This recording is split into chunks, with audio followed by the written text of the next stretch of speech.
City life style ఇదో స్వర్గసీమ.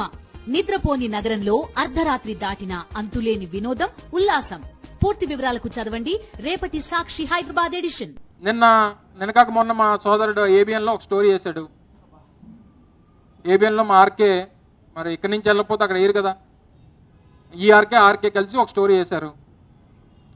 వేసి అందులో నేను విన్నది ఏంటంటే, నాకు బెంగళూరులో ఆస్తులు ఉన్నాయని,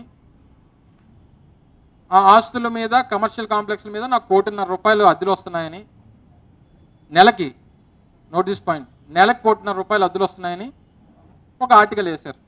వేస్తే నేను ఇంట్లో ప్లే చేస్తున్నాను. ఇలా ఎవరు పంపిస్తే ప్లే చేస్తూ, మా రెవరెడ్డి గారు పంపిస్తే ప్లే చేస్తాను. మా భార్య మా అమ్మగారు ఇద్దరు ఉన్నారు పక్కన. ఎక్కడ ఇవి అని అడిగారు నన్ను. ఎక్కడ కొన్నావు అని అడిగారు. నాకు తెలీదు, ఆర్కేని అడిగి చెప్తానని చెప్పాను. చెప్తున్నాను కదా, ఇప్పుడు వాళ్ళు ఇప్పుడు ఎలాగుంటుంది అంటే ప్రజల తాలూకు, ఒక నిమిషం నేను చెప్తాను, నా ప్రజల తాలూకు మైండ్ సెట్ ఎలా ఉంటుంది అనేటువంటిది బయట వరకు వెళ్ళక్కర్లా. నా ఇంట్లో నా భార్య మా అమ్మగారు ఇద్దరు అడిగారు ఎక్కడ కొన్నావు అని. అంటే నాకు తెలీదు, ఒకసారి ఆర్కేని అడుగుతానని చెప్పాను. ఒకవేళ ఆర్కేని అడిగితే ఆర్కే ఎవరిని అడగాలి? నా మీద ఆరోపణ చేసినటువంటి వ్యక్తిని అడగాలి. రేపు ఆయన ఆరోపణ చేసినటువంటి అందులో ఏం చెప్పారంటే రుజువులతో సహా మేము బయట పెడతాం అని చెప్పాడు. అది బయట పెట్టాడు అనుకోండి, ఒకవేళ నిజమైతే వారికి రాసి ఇచ్చేస్తాను.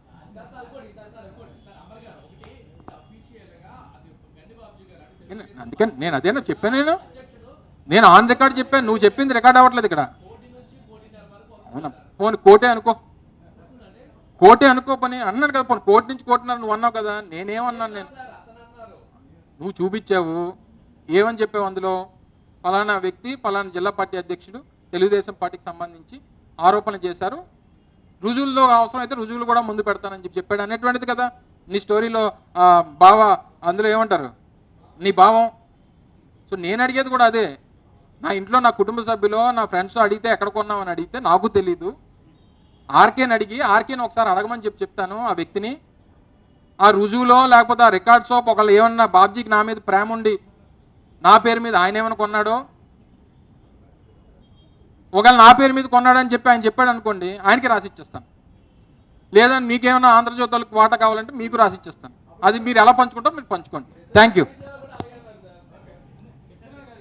ఏ విషయంలో అన్నా నా మీద చేసేటువంటి అవినీతి ఆరోపణల విషయంలో ఏది మీరు రుజువు చేసినా అది మీ ఏబిఎన్కో లేకపోతే నా మీద ఆరోపణ చేసినటువంటి వాడికో లేకపోతే ప్రభుత్వానికో ఎవరికి కావాలంటే వాళ్ళు రాసిచ్చి చెప్తున్నాను కదా. Thank you.